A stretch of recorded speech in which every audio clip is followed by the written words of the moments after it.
तो जेएमएम के जिन नेताओं का नाम मंत्रिमंडल में शामिल हो सकता है उनका नाम मथुरा दास महतो, दीपक बिरुआ, रामदास सोरेन, लुइस सोरेन, अनंत प्रताप देव और हफीजुल हसन। ये वो प्रबल दावेदार हैं जो मंत्रिमंडल में आ सकते हैं। मथुरा प्रसाद महतो, दीपक बिरुआ, रामदास सोरेन और इसके बाद लुइस सोरेन, अनंत प्रताप देव और हफीजुल हसन।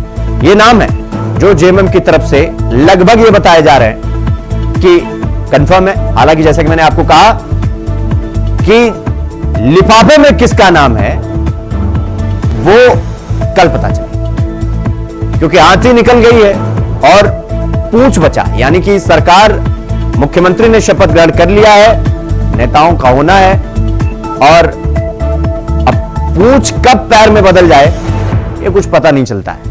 राजनीति में तो वैसे भी नहीं। तो चर्चा की अब शुरुआत करेंगे हमारे साथ श्यामल किशोर, प्रवक्ता कांग्रेस, अशोक बड़ाई, प्रवक्ता भारतीय जनता पार्टी, डॉक्टर मनोज कुमार, प्रवक्ता आरजेडी हमारे साथ जुड़ गए हैं। आप सबका बहुत बहुत स्वागत। चर्चा की शुरुआत हम अशोक बड़ाई जी आपसे ही करेंगे। हालांकि मंत्रिमंडल का चर्चा विस्तार उन्हीं का है, लेकिन चर्चा की शुरुआत आपसे करेंगे। देखिए, अभी तक आप लोग ये कह रहे थे कि इनके मंत्रिमंडल में किसके नाम आ रहे हैं, नहीं आ रहे हैं, सरपुटौल चल रहा है। यहां तो लगभग नाम तैयार हो चुका है, दिल्ली से भी लिफाफा आ चुका है, सब कुछ तैयार है। अब शपथ ग्रहण भी होने वाला है, बधाई देंगे या फिर इसमें भी कुछ गड़बड़ी दिखाई दे रही है आपको? अशोक जी। देखिए, कांग्रेस झारखंड मुक्ति मोर्चा आरजेडी का मामला है, इससे मैं ज्यादा टीका टिप्पणी नहीं करूंगा, लेकिन जितना भी विलंब हो रहा है ये राज्य हित के लिए सही नहीं है। देखिए, मुख्यमंत्री जी इतने तामझाम के साथ में मुख्यमंत्री जी अकेले शपथ लेते हैं, मुख्यमंत्री पद गोपनीय और ये संविधान की शपथ खाकर वो मुख्यमंत्री बनते हैं। लेकिन साथ में हम लोग को भी उम्मीद थी, राज्य की जनता को भी उम्मीद था कि कांग्रेस के एक दो वरिष्ठ नेता, झारखंड मुक्ति मोर्चा के एक दो वरिष्ठ नेता, आरजेडी का एक कोई नेता जरूर वो शपथ ग्रहण में शामिल होते, लेकिन राज्य की जनता ये देख नहीं पाए। मुझे लगता है कि कांग्रेस सबसे ज्यादा जो मान मनोबल और जो खींचा खींची जो चल रहा है वो कांग्रेस में चल रही है। लगातार सभी कांग्रेस के सभी विधायक दिल्ली में बैठे हुए हैं, अलग अलग अपने लॉबिंग कर रहे हैं। मैं मंत्री बनूं, 4 ही तो कांग्रेस को बनना है और यहाँ 16 विधायक है, तो सभी लोग अपने अपने प्रयास कर रहे हैं और करना भी चाहिए। हर लोगों का अपना अधिकार है, कुछ लोग 2-2 बार जीत कर आए हैं, तो बहुत लोग लगे हुए हैं यहाँ पर। लेकिन इतना कह सकते हैं कि जितना जल्दी हो जाए, और कांग्रेस के अंदर में कई ऐसे लोग हैं जो लॉबी बना के दिल्ली जा रहे हैं, वहां से निराश आ रहे हैं, किसी को आश्वासन मिला हुआ है वो खुश होकर आ रहे हैं। तो ये अभी चलते रहेगा, कल देखना है कल किसका लॉटरी लगता है, कांग्रेस से किसका लॉटरी लगता है, झारखंड मुक्ति मोर्चा से किसका लॉटरी लगता है, आरजेडी से तो लगभग मोटा मोटी फाइनल ही है किसका नाम फाइनल होना है। लेकिन चलिए, ये हम लोग भी देखेंगे कि मंत्रिमंडल, मुख्यमंत्री जी कैसे मंत्रिमंडल बनाते हैं, किस तरह से कैबिनेट अपना बनाते हैं, ताकि 5 साल इस राज्य की जनता को जिन्होंने वादा किया है उस वादा को पूरा करने का को किस तरीके से करते हैं, ये कल के बाद जो दृश्य दिखाई देगा, ये राज्य की जनता को दिख जाएगा कि ये 5 साल मेरा घोषणा और वादे में जाएगा या हम वाकई में मेरे मतलब राज्य की जनता उस योजना से अपने आप को लाभान्वित हो पाएगी। ठीक है अशोक जी, मैं आपके पास आऊंगा। श्यामल जी, मैं आपके पास आ रहा हूं। देखिए, अभी उन्होंने कहा कि 16 विधायक हैं आपके, 16 के 16 अपने अपने लॉबिंग में लगे हुए हैं, दिल्ली सब पहुंचे हुए हैं। अब एक लिफाफा भी आ चुका है, हालांकि लिफाफे का सस्पेंस वो तो हेमंत सोरेन ही खोल पाएंगे। सवाल यह है कि वाकई में जिस तरह से आपके पार्टी में विधायकों का ये चल रहा है कि मंत्रिमंडल में हम शामिल हो जाए, हमारा नाम आ जाए, सब कुछ ठीक ठाक है श्यामल जी? जी बिल्कुल, सब कुछ सही चल रहा है, कहीं कोई ऐसी समस्या नहीं है। रही बात, जो भी विधायक जीतते हैं उनकी इच्छा होती है कि जब हमारी सरकार बन रही है तो हम भी उसमें मंत्री बने, इसकी इच्छा नहीं होती। लोग अपने अपने तरीके से इसके लिए प्रयास करते हैं, लेकिन जब पार्टी नेतृत्व जिसे तय करता है, कांग्रेस पार्टी की परंपरा रही है, इस नेतृत्व जिन नामों को तय कर देता है, फिर वही शपथ, उन्हीं का शपथ ग्रहण होता है और मंत्री बनता है और राजपाट चलाते हैं। आपने पिछले सरकार में भी देखा होगा, कांग्रेस से 4 मंत्री थे, चारों मंत्रियों ने काम किया। एक मंत्री को बाद में पार्टी में बदला, उन्होंने भी स्वीकार किया। ठीक है, जिन्हें बनाया गया बने, ये कोई ऐसा मतलब नहीं है कि राज्य की जनता को इससे किसी भी प्रकार की दुविधा में हो। जनता में विश्वास मत जमकर अपना मताधिकार का प्रयोग किया इस गठबंधन सरकार के पक्ष में, और एक प्रचंड बहुमत जिसे आप कह सकते हैं उसे दिया है। जनता के विश्वास पर यह सरकार पूरी तरह खरी उतरेगी। हमारे मुख्यमंत्री जी ने शपथ ग्रहण के बाद जो अपनी कार्यशैली से जनता को संदेश दिया है, शपथ ग्रहण के बाद लगातार वो काम पर लगे हुए हैं। आप देख रहे होंगे किस प्रकार से उन्होंने कई निर्णय लिए। रांची में भी वो जो काम चल रहे हैं ओवरब्रिज निर्माण के, उसका भी उन्होंने, क्योंकि वो चाहते हैं जल्द से जल्द यहाँ के लोगों को यातायात की सुविधा सुलभ हो, इसके लिए वो प्रयासरत है। और भी कई ओवरब्रिज का निर्माण ये राज्य सरकार करने जा रही है, रांची में और अन्य जगहों पर जहाँ आवश्यकता पड़ेगी। तो सरकार जनता के प्रति प्रतिबद्ध है। नहीं तो श्यामल जी, अशोक जी तो कह रहे हैं कि जितना देर आप लोग कर रहे हैं राज्य की जनता के साथ अन्याय करते जा रहे हैं। देखिए अशोक जी से आप लोग भी तो आप भी एक इस राज्य के, इस देश के जनता हैं। आप अशोक जी से ये क्यों नहीं पूछते हैं कि महाराष्ट्र में ये क्यों अब तक पिटारा नहीं खोल पा रहे हैं, क्यों नहीं लोगों को मनाने में ये अब तक समर्थ हुए हैं। इनका तो सारा नेतृत्व तो वहाँ लगा हुआ है। हमारे यहाँ तो कोई ऐसी विवाद अब तक सामने नहीं आई है। ठीक है, नामों पर लोग निर्णय लेने में कुछ विलम्ब होता है, तमाम तरह की चीजों को इस पर ध्यान देनी होती है कि कहीं किसी तरह का असंतोष का इसकी बात नहीं हो, सभी लोग संतुष्ट हो और सरकार में मंत्री जो हमारे विधायक है उनको भी सम्मान मिलेगा। ऐसा बात नहीं है, कहीं किसी तरह का असंतोष इस सरकार में नहीं है, विधायकों में नहीं है। जो मंत्री होने वाले हैं वो भी मंत्री हमारे ही होंगे और इस राज्य के लिए वो काम करेंगे और राज्य को विकास के पद पर आगे ले जाएंगे। जो जिम्मेदारी इनके कंधों पर मिलेगी, जो जनता से हम लोगों ने वादा किया है इंडिया गठबंधन ने, उस वादा को हम धरातल पर उतारेंगे। इसके लिए हमारी सरकार प्रतिबद्धता के साथ काम करेगी। ठीक है श्यामल जी, मैं आपके पास आऊंगा। डॉक्टर मनोज कुमार जी, मैं आपके पास आ रहा हूं। ये आरजेडी से एक नाम लगभग सबको पता चल गया कि भाई ये नाम फाइनल है। ये नाम फाइनल है या इसमें कुछ मतलब बदलाव हो सकता है? और मंत्रिमंडल को लेकर आपकी परिप्रति? नहीं, मंत्रिमंडल तो बनेगा एकदम जनता के हित में, जनता के लिए, समाज के लिए, देश के लिए काम करेगी जो भी सरकार बनेगी। मंत्रिमंडल में जो भी मंत्री होंगे। और रही बात आरजेडी से कौन सा है, वो हमारे सुप्रीमो आदरणीय नेता लालू प्रसाद यादव जी, वो माननीय श्री तेजस्वी प्रसाद यादव जी का जो डिक्शन है, जिन्हें भी बनाएंगे सर्वमान्य है। जो भी बनेंगे मंत्री पार्टी के लिए, जनता के लिए, समाज के लिए, सारे लोगों के लिए सामान्य होगा। ऐसा कोई बात नहीं है, न कोई जीत है। कहीं विलम्ब होता है, अभी पढ़ाई की बात सुन रहा था, विलम्ब हो रहा है तो जनता को ये महाराष्ट्र में वो नहीं देखते हैं। जब उनके सामने इस तरह की बातें आती है तो भारतीय जनता पार्टी को ये सब दिखती नहीं है। बस खाली दूसरे दलों की बात इनको दिखती है, दूसरे दलों की समस्याएं दिखती है। इसीलिए तो जनता भारतीय जनता पार्टी को नकारने का काम किया, कहीं का नहीं छोड़ा इनको। यही सब भारतीय जनता पार्टी की कथनी और करनी है। अरे विलम्ब होता है, सरकार बन रही है, नई सरकार बन रही है, सारे विधायक चाहते हैं कि कोई मंत्री बने, लेकिन जब मंत्रिमंडल का गठन हो जाएगा तो विदित हो जाएगा, सर्वमान हो जाएगा, सबके लिए समान हो जाएगा, कहीं कोई विवाद की बात नहीं है। नहीं तो ठीक है मनोज जी, मैं आपके पास आऊंगा। अशोक जी, पता है श्यामल जी और मनोज जी क्या कहना चाह रहे थे? कह रहे थे जिनके घर शीशे के हों वो दूसरों के घरों पर पत्थर नहीं मारते हैं। अभी आप कह रहे थे राज्य की जनता के साथ अन्याय हो रहा है। महाराष्ट्र में आपका तो मुख्यमंत्री का अभी तक सस्पेंस बरकरार ही है, बरकरार क्या, अब तो लगभग तय है। लेकिन यहाँ तो 28 को ही शपथ हो गया और इनका तो कल विस्तार भी हो जाएगा। आपके यहाँ तो मुख्यमंत्री पद का शपथ भी नहीं हुआ है और आप कह रहे हैं राज्य की जनता के साथ अन्याय हो रहा है। देखिए, मैं तो स्पष्ट कर दूं कि इनके जैसा नहीं होगा वहाँ कि सिंगल से मुख्यमंत्री शपथ लेंगे। वहाँ पूरी की पूरी मंत्रिमंडल साथ में शपथ लेगी और भव्य समारोह के साथ में पूरे सरकार का खाका एक बार महाराष्ट्र ही नहीं पूरे देश की जनता देखेगी। इनके जैसे नहीं, जैसे मुख्यमंत्री शपथ लेंगे और इंस्टॉलमेंट में मंत्री शपथ लेंगे। तो राज्य की जनता के साथ मजाक ना करे, पूरे सरकार का दृश्य दिखा दे।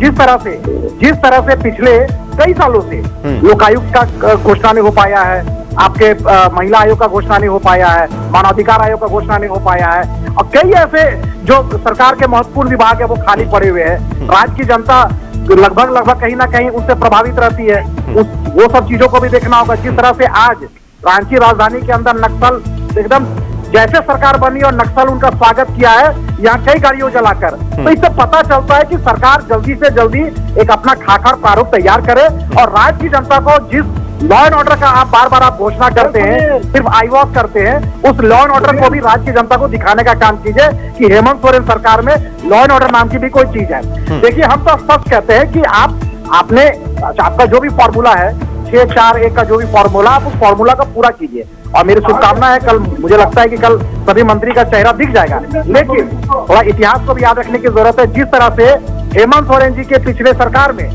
देवी देवी मंत्री, पन्ना गुप्ता मंत्री, मिथिलेश ठाकुर मंत्री चुनाव हारे हैं, तो ये लोग के लिए भी आसान नहीं होगा। ये लोग भी बहुत फूक के कदम रखेंगे कि मेरे कैबिनेट के, मुख्यमंत्री के कैबिनेट के 3 मंत्री और पूर्व मंत्री में बादल पत्रलेख जी चुनाव हार चुके हैं। तो इससे पता चलता है कि सरकार के प्रति, मंत्रियों के प्रति राज्य की जनता का कितना आक्रोश था। तो मुझे लगता है कि माननीय मुख्यमंत्री जी और हर पार्टी के अशोक जी, कांग्रेस अशोक जी, फिर आप एक सेकंड, अशोक जी, मंत्रिमंडल में अपने सहयोगी के नाम को देंगे। एक सेकंड अशोक जी, फिर आप ये बता दीजिए कि आपका आकलन क्या कहता है कि 28 को ही मुख्यमंत्री हेमंत सोरेन ने शपथ ले लिया और कल मंत्रिमंडल शपथ लेने जा रहा है, मतलब अभी इस पे भी नाम की चर्चा हो रही है, तो आपको क्यों लगता है, मतलब क्या सोच के ये सब किया गया होगा? देखिए, वही तो हम बता रहे ना, कांग्रेस के ही एक पूर्व विधायक टिकट बंटवारा के समय बोले थे कि कांग्रेस में 1-1 करोड़ में टिकट का बंटवारा किया गया है। तो मैं शिवम जी, मैं एक जिम्मेदार नागरिक के नाते उनके कांग्रेस के पूर्व विधायक का जिनका टिकट काटा गया बरी से, मैं उनका कोट करते हुए बोलता हूं कि जब कांग्रेस के नेताओं कांग्रेस टिकट के बंटवारे में जब पैसा करोड़ों के हेराफेरी किए हैं, तो क्या गारंटी है कि मंत्रालय देने में करोड़ों की लेन देन नहीं हुई होगी? ये कांग्रेस के नेता लोग कह रहे हैं, ये हम नहीं कह रहे हैं। अच्छा, ठीक है, श्यामल जी जवाब दीजिए। वो ये कह रहे हैं कि एक तो देरी हुआ, दूसरा किसी चीज का गठन नहीं, तीसरा आपके पार्टी में सरफुटौल चालू है, 16 विधायक, 4 का नाम, सबकी अपनी अपनी दावेदारी कि हम हैं। जितना सिंपल आप लोग बेसिकली दिखाने की कोशिश कर रहे हैं श्यामल जी, उतना ठीक ठाक आपके अंदर अंतर खाने में वो चल नहीं रहा, यही कहना चाह रहे हैं अशोक जी? देखिए, अशोक जी को तो पहले ये बताइए कि जो नक्सल की बात ये कर रहे हैं, सर उठा रहा है, इससे ये खुश हैं या दुखी हैं, ये बताएंगे। मुझे लगता है कि इनके लिए बहुत बड़ा लड्डू मिल गया हाथों में और इसको ये दिखा के जनता के बीच में जाना चाहते हैं। वही बात नक्सल की अगर बात ये करते हैं तो पिछले 5 वर्षों में हेमंत सोरेन की गठबंधन सरकार ने नक्सल का लगभग इजराइल से खात्मा कर दिया। अगर नक्सल के जो आंदोलन हुए, नक्सली जो घटनाएं हुई, अगर रघुवर दास की सरकार के आंकड़ों को आप देखेंगे, आपको खुद ब खुद समझ में आ जाएगा कि हेमंत जी की सरकार में किस प्रकार नक्सली समस्या जो है वो पूरी तरह से जड़ से समाप्त हुई। कोई कुछ छिटपुट घटनाएं हुई है, इस घटनाओं के पीछे कौन है? सरकार पूरी तरह से मुस्तैद है और इसके पीछे सरकार तहकीकात में लगी हुई है। जो भी दोषी होंगे वो राज्य की जनता के सामने आएंगे। इसके लिए बहुत चिंता करने की जरूरत नहीं है भारतीय जनता पार्टी को। यहाँ अमन चैन का माहौल है। अशोक जी, रात में अगर साहेबगंज से जाना चाहें 10 बजे रात में चलें और सुबह रांची पहुंच जाएं, हमें नहीं लगता कि इन्हें रास्ते में रोकने वाला मिलेगा। ठीक है, ऐसी कोई चीजें नहीं है। रही बात तो सरकार गठन पे ये आरोप लगा रहे हैं, इन्हें तो पहले हम लोग तो कह रहे हैं कि महाराष्ट्र को देखें, सरकार गठन में पैसे की बातें कर रहे हैं, जिसे टिकट नहीं मिला वो आरोप लगाया। लेकिन हमारे जो 16 लोग जीत के आए उन लोगों ने कहा आरोप लगाया जो या और जिन्हें टिकट नहीं मिला, हम 30 जगहों पे चुनाव लड़े, वहाँ हमारे 14 लोगों ने कुछ बोला। लेकिन जो लोग बाहर से आए थे, जो भाजपा से आए थे हमारे पार्टी में, और वो भाजपा से आए, उनको पार्टी ने उनका जो परफॉर्मेंस था उसके आधार पर उनका टिकट काटा, तो क्या बुरा किया? ठीक है, लोग आरोप लगाते हैं कांग्रेस पार्टी पर। एक सेकंड श्यामल जी, एक सेकंड, मैं आ रहा हूं अशोक जी आपके पास, मनोज कुमार जी के पास जा रहा हूं। मनोज जी, क्या ये बात सही है कि एक तो आप लोग कह रहे हैं कि सब कुछ ठीक चल रहा है, दूसरा ये सब कुछ ठीक चल रहा है तो 28 को मुख्यमंत्री पद शपथ ले लेते हैं हेमंत सोरेन, मंत्रिमंडल पर कल अभी शपथ होना है, नामों को लेकर गहमा गहमी अभी भी है। यानी कि कोशिश तो आप लोग भी कर रहे हैं, लेकिन हेमंत सोरेन ने एक लकीर खींच दी है कि इसी के अंदर रहना है, इसके बाहर नहीं आना है। बाकी आप लोग कुछ चीज बाहर नहीं आने देना चाह रहे हैं, शायद यही अशोक जी भी कहना चाह रहे हैं।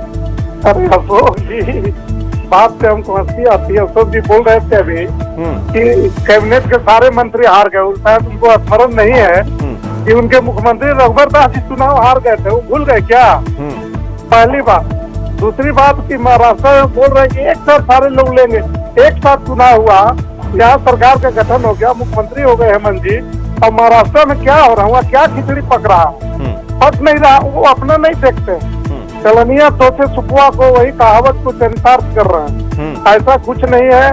माननीय मुख्यमंत्री हेमंत सोरेन जी ने शपथ ले लिया, काम भी शुरू हो गया, जनता के हित में, जनहित में, समाज हित में, और कल मंत्रिमंडल का गठन हो जाएगा। आप चूज करने में होता विलम्ब होता है, 3 दल का सरकार है यहाँ, थोड़ा बहुत विलम्ब होता है, लेकिन कहीं कोई जीत नहीं है, किसी तरह की कोई परेशानी नहीं है। अब भाजपा वाले बेचारे हताश है, निराश है, क्या बोलेंगे आप? बोलने के लिए उनके पास कुछ है? कोई मुद्दा ही नहीं बचा। अब यही बस क्षेत्रोलॉजी करेंगे, ऐसे हो गया तो गठन नहीं हुआ मंत्रिमंडल का, तो जनता जो हताश है, निराश है, उनके हित में काम हो रहा है। महाराष्ट्र में तो हित में काम हो रहा है।